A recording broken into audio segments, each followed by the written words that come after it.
Баршаңызға сәлем достар. Бүгін қазақ елінің ұлттық тағамы бешбармақ дайындайтын боламыз. Міндетті түрде видеоны соңына дейін көріп, каналға тіркелуді ұмытпаңыздар.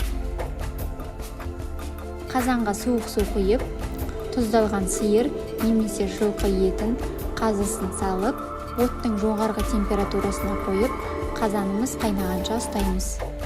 Егер де етіңіз тұздалмаған болса, 2-3 сағат бұрын тұз, бұрыш, сарымсақ қосып, жақсылап тұздап қойсаңыз, етіңіз дәмдірек болады. Етіміз қайнай бастаған кезде сорпасының бетіне осындай көбік шығады. Бұл көбікті міндетті түрде алып тастауыңыз қажет. Сол кезде еттің сорпасы мөлдірдей тап-таза болады. Әбден сорпаның көбігінен арылғанша бұл процесті 2-3 рет қайталаймыз.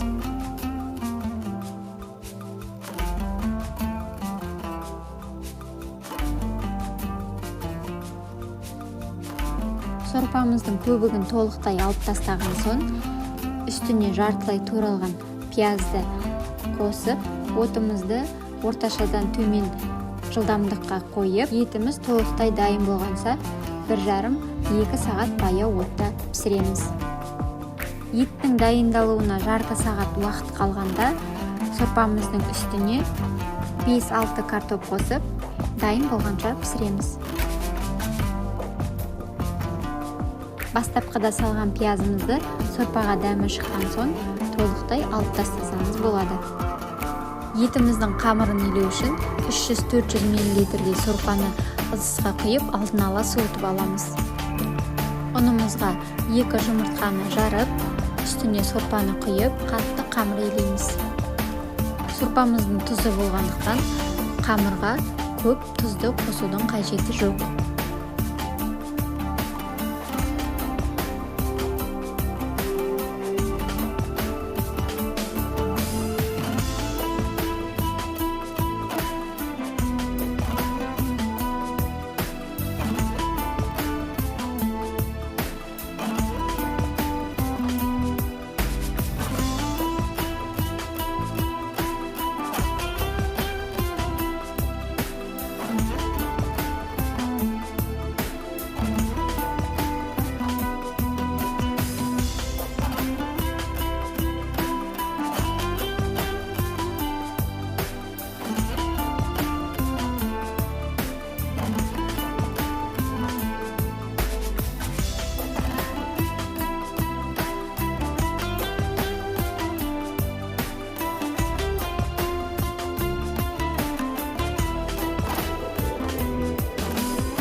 Қамырдың әбден июін қандырып, 30 минутқа телефонға салып, бетін жауып қоямыз.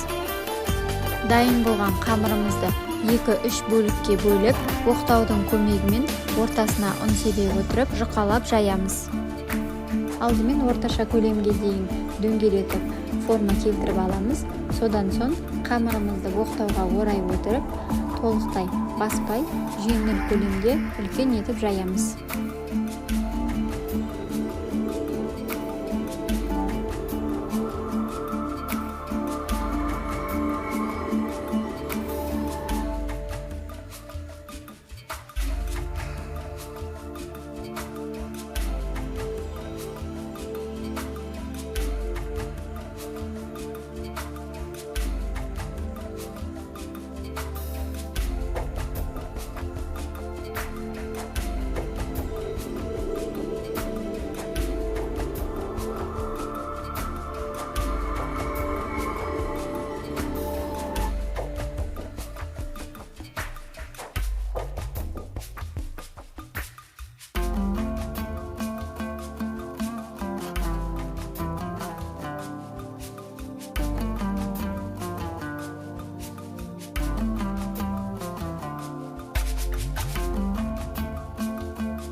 Барлық қамырды осы принциппен жайып шығамыз.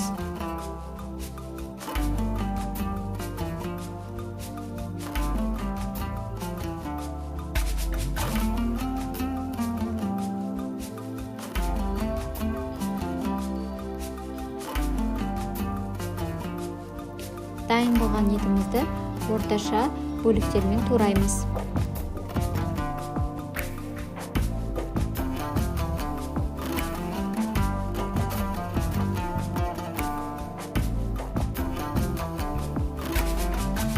Қазыны тураған кезде асықпай, қалыңдығы 2-3 см болатындай етіп, беткі қабаты алынбайтындай баяу тураймыз.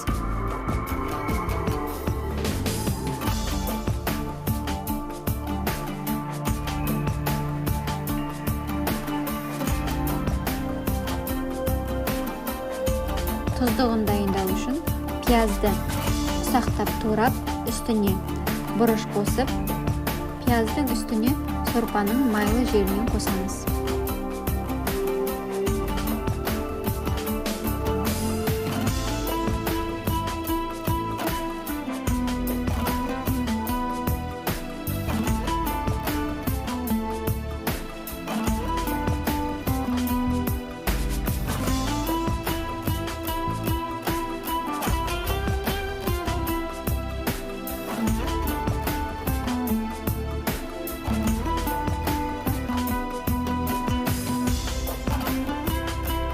Тұздықты отқа бір қайнағанға дейін ұстаймыз.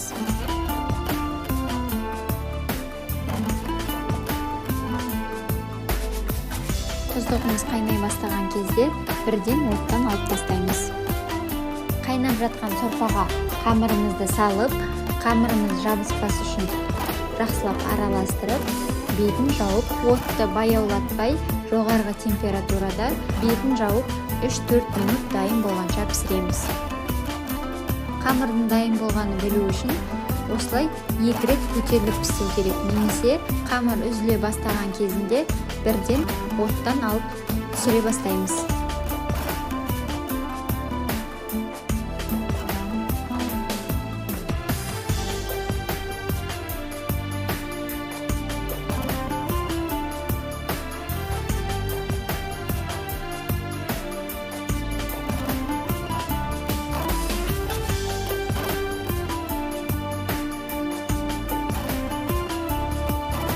Енді нанымыз жабыспас үшін табаға тұздықтан құйып, қамырымызды табаққа түсіреміз. Ыңғайлы болу үшін бірден қазаннан табаға түсіруімізге болады.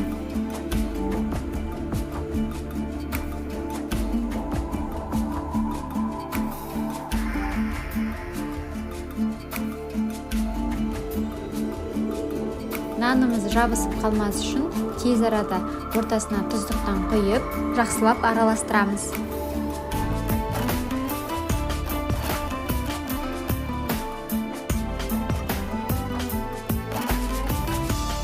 Жан жағына жұқалап картопты турап шығамыз.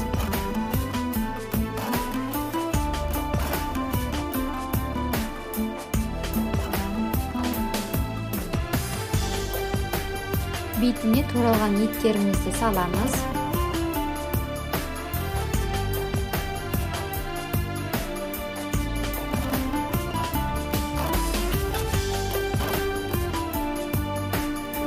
Етімізді салып болған соң, жан жағына әдемілеп қазымызды қоямыз. Енді етіміздің бетіне тұздығымызды құйып, қонақтарға бере берсеңіз болады.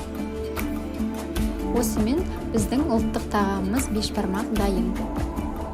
Міндетті түрде дайындап, комментарияға бөлісуді ұмытпаңыздар. Сіздермен бірге болған Асылжан, астарыңыз дәмді болсын.